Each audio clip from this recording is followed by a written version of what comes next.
naman ay legal process na nanggagaling po sa ICC.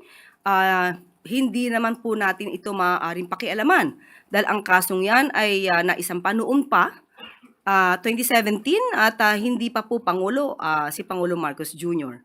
So kung dadaan sa proseso, yan naman po ang nais ng pamahalang ito. Ang ginagawa ng pamahalang ito ay dumadaan lahat sa proseso.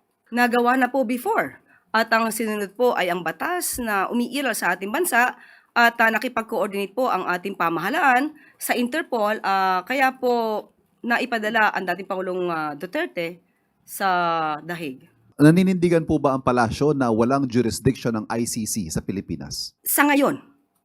Pero iba po ang pinag-uusapan kung ang mga na-commit na di umanong crime ay naganap nung meron pang jurisdiction ng ICC. Unang-una, kung kayo magtatago, ano bang ibig sabihin yan? Kayo ba'y may kasalanan? Tinatago nyo para hindi po kayo madinig at ma-escape kayo or ma-evade the liability of what you had done?